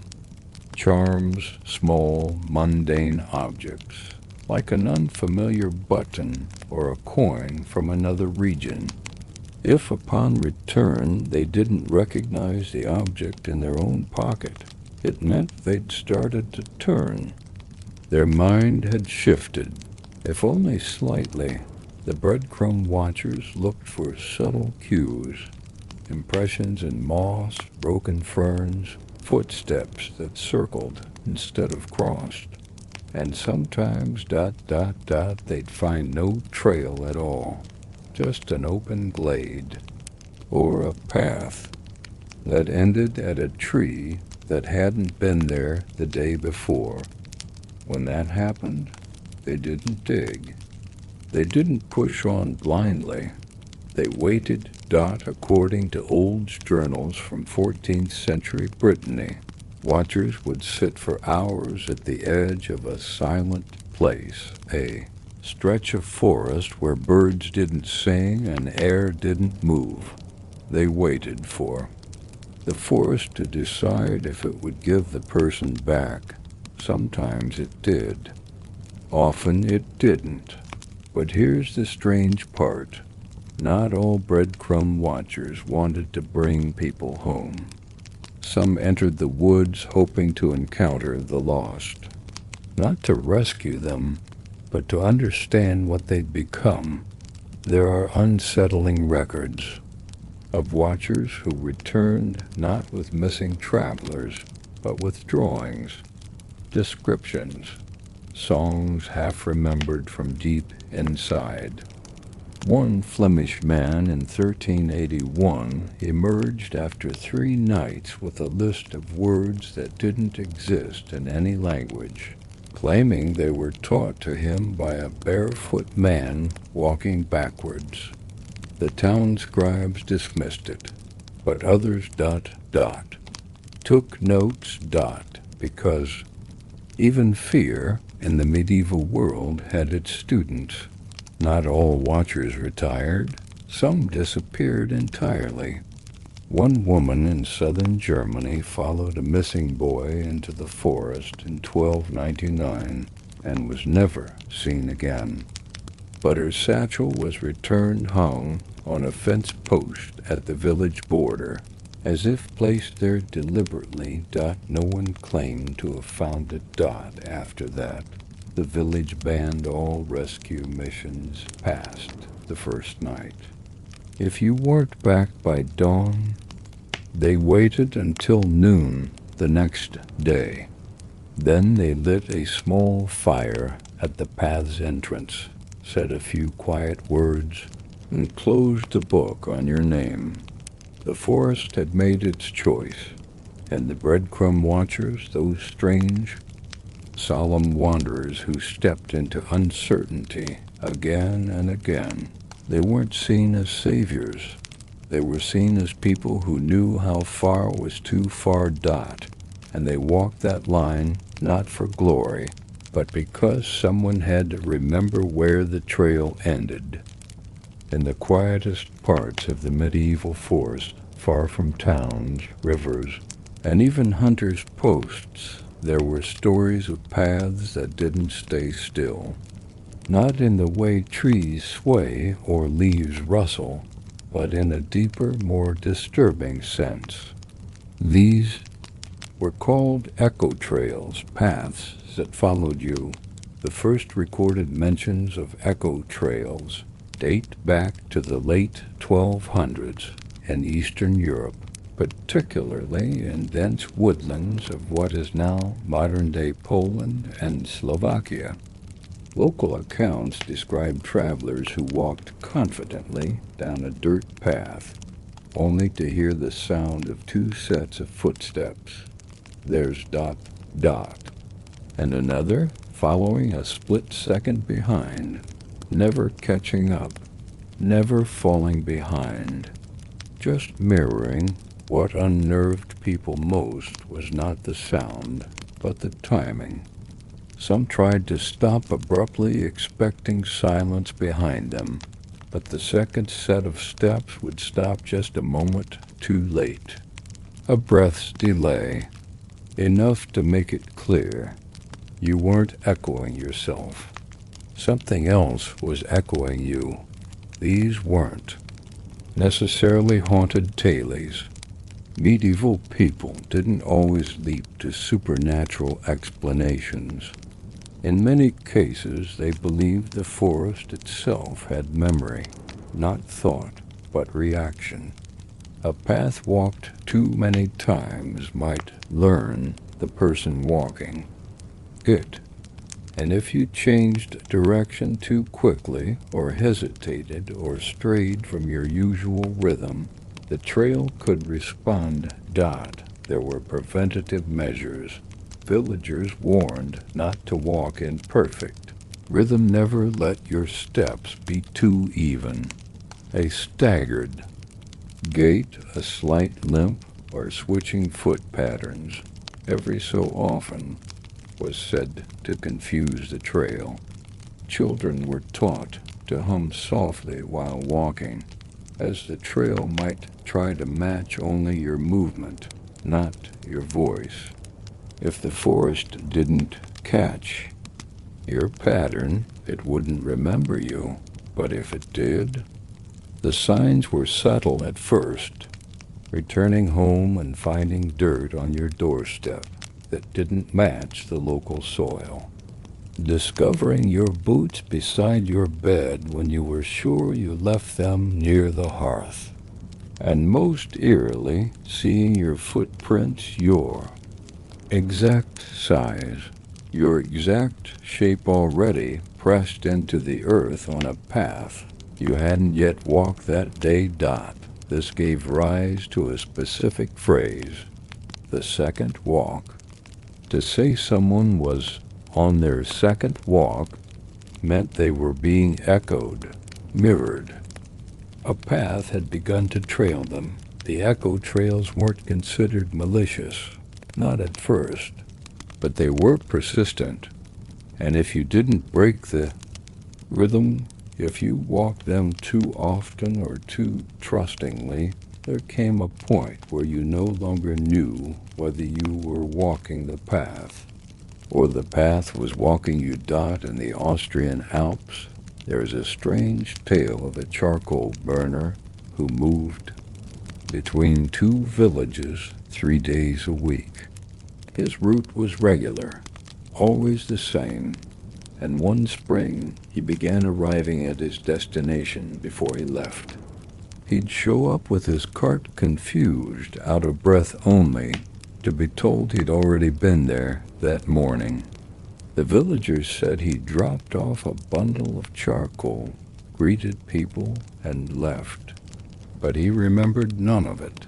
The path had learned him too well. Eventually, it said, he walked into the forest and never came back. But the strangest part? For weeks afterward, villagers swore they saw him just ahead of them on the path. Always ahead, always just turning a bend or stepping around a tree. But when they followed, he wasn't there. Some believed that the trail, now trained, didn't want to let go. Medieval guides warned each other of echo trails by marking twins' ends too. Identical cuts in a tree trunk placed shoulder width apart. These signs meant, this path remembers. Travelers would take alternate routes, or even sleep by the tree and leave before dawn just to confuse the path's rhythm. And for those unlucky enough to find themselves followed by their own footsteps, they were told to walk backward, not for long, just 5 or 6 steps, just enough to erase the pattern. Then they'd step off the trail and make noise, sing, talk, snap twigs to remind the forest that they were not a loop, because once the path got used to you, once it started expecting your return, it might not let you change your mind, and if you did, it might walk the path without you. In the deep forests of the Middle Ages, where settlements were sparse and natural markers unreliable, the most dangerous mistake wasn't taking the wrong turn, it was taking the right one too soon.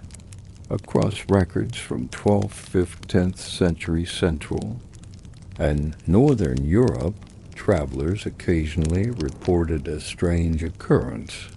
When utterly lost, disoriented, hungry, or panicked, a clear, clean path would suddenly appear ahead of them. No matter how tangled the undergrowth had been moments before, the trees would part just enough, the ground would firm, a trail would offer itself. Not in a miraculous or glowing way, there was nothing magical about it at first glance, but it had that perfect clarity. A way forward, sometimes even a familiar landmark at the end. But there was a catch. The path wasn't theirs. Medieval foresters, monks, and even bandits spoke of borrowed paths, routes that didn't belong to the current season, or time of day, or even the person walking them. The road may have existed, Yes, but not now. Not for you, Dot. It would look convincing. Maybe it led to a village you knew, or your family's farm, or even the market cross from your childhood home.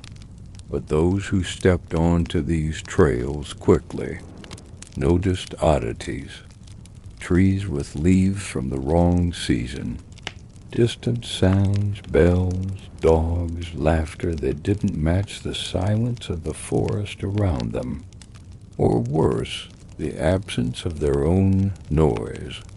Their footsteps made no sound. Their breathing didn't echo.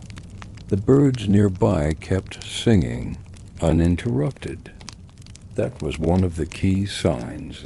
The forest did not react to your presence.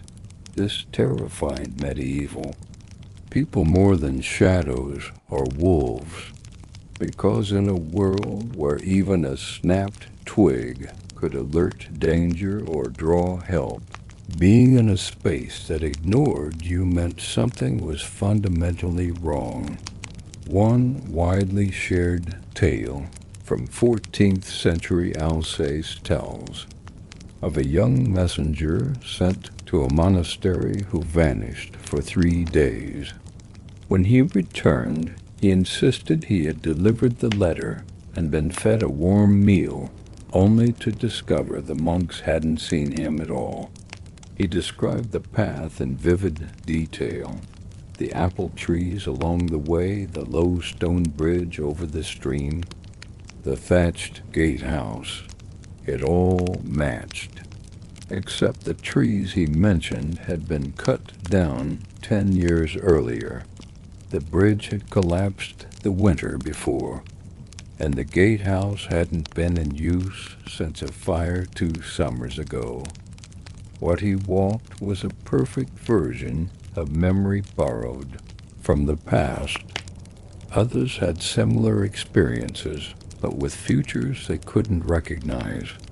A woman near Krakow described walking a strange path that led to her home village, but the church tower was taller than it should have been, and strange fences lined the road. When she reached town, she was confused to find her house missing, replaced by one she'd never seen. Her neighbors didn't know her. She fled back into the forest, retraced her steps, and the path had vanished.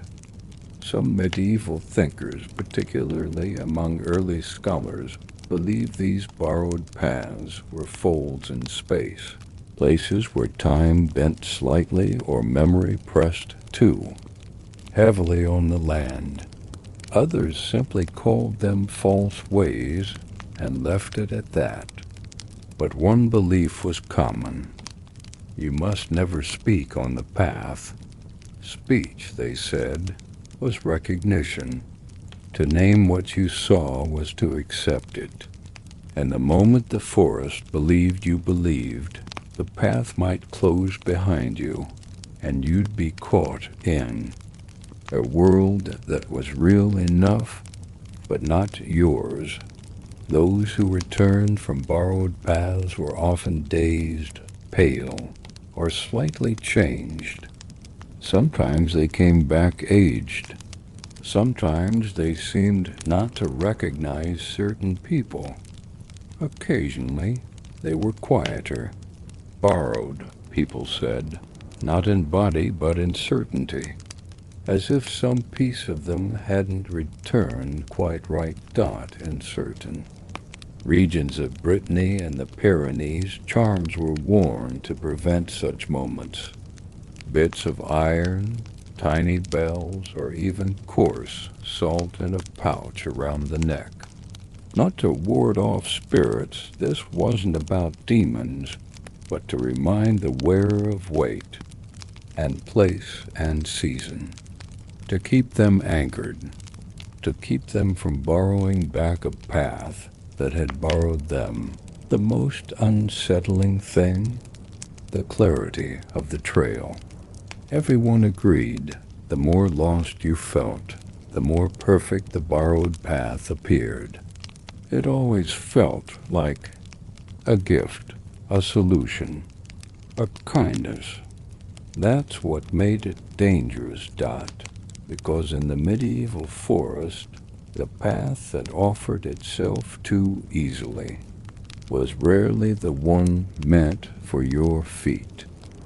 Throughout the Middle Ages, the danger of losing your way in the forest wasn't just a personal fear, it was a communal one. Villages on the edge of great wooded regions like the Ardennes, the Schwarzwald, or the Carpathians all held tailies, not just of individuals who vanished, but of entire groups who entered the trees and were never seen again. These weren't legends built over centuries. Some are recorded in local tax rolls, estate logs, and even court disputes. An entire family en route to a wedding, a group of monks heading to a distant abbey, a hunting party of nobles, soldiers marching in small numbers from one outpost to another, all of them marked as departed, but with no evidence of robbery, battle, or resistance. Simply gone. Dot in one particularly chilling record from 1317 in the village of Thann, in modern-day Alsace, a group of charcoal burners, 7 men and 2 older boys, were said to have gone into the forest one morning to work a kill site less than half a mile from their homes. By midday, a neighbor noticed no smoke rising, which was unusual. By evening, no one had returned. Search parties followed the trail and found the kill cold. The tools still in place, but no footprints leading out, only in. Days later, when the search widened, trackers found something stranger. On a different path, deeper in the forest, fresh signs of passage. Scuffed dirt, marks on tree bark from carried equipment, but none of the paths led back out. The forest seemed to absorb them, quietly, thoroughly. What frightened the locals most wasn't just the loss, it was the lack of disruption. No signs of struggle, no spilled supplies. Even the birds near the kill site kept singing as if nothing had changed. This idea that the forest could silently take multiple people led to traditions of head counting and repeated naming when groups traveled together.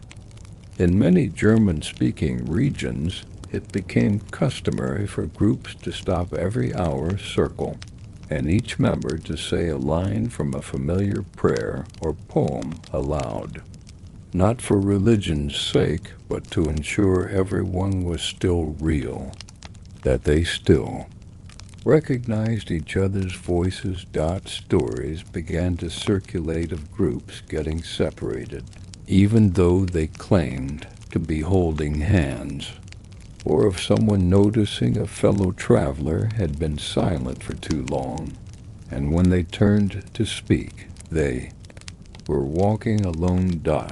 And sometimes those who returned brought back disturbing reports. A woodcutter's apprentice near the Bohemian border, who returned weeks after vanishing, swore he had been following his master the whole time. "He was ahead of me," he said.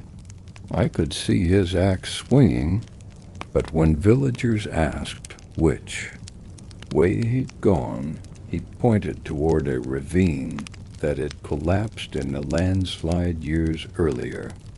The path no longer existed, hadn't for a decade.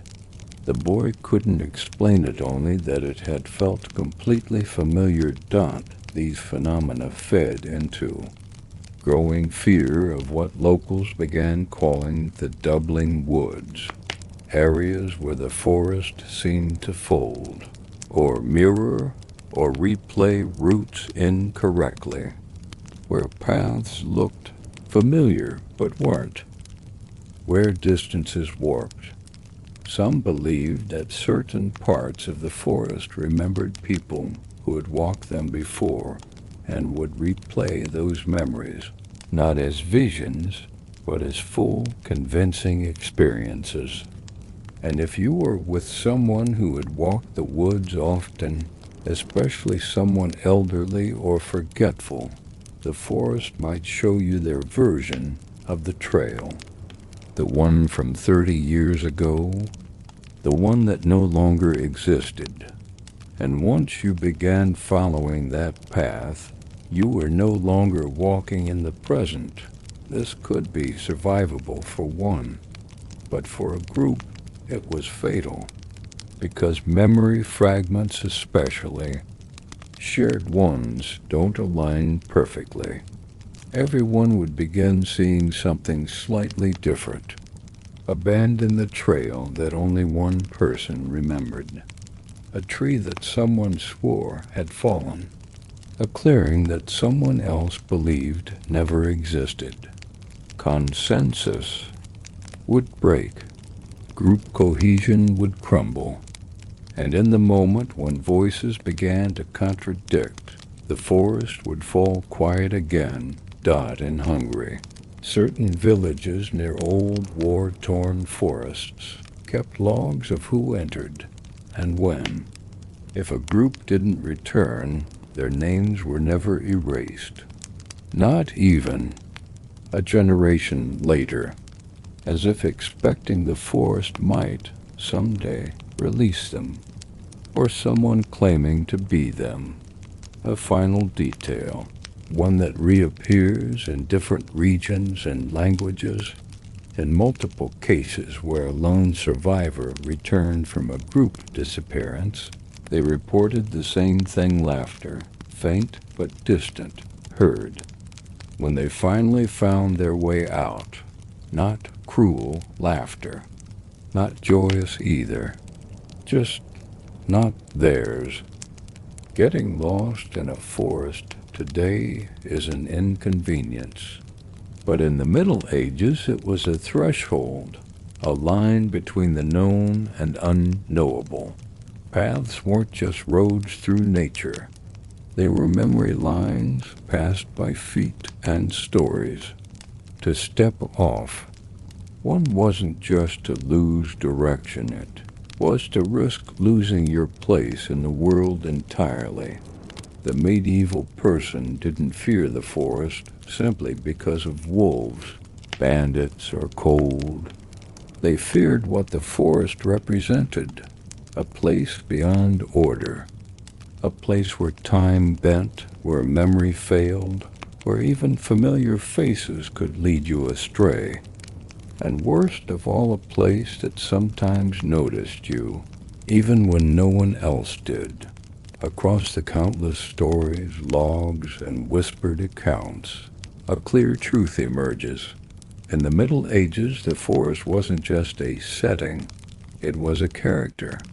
One that watched, one that remembered, one that sometimes didn't let go dots. So next time you find yourself walking a trail that seems too quiet, with trees that lean a little too close, remember, for our ancestors, the danger wasn't just getting lost, it was being chosen by the woods.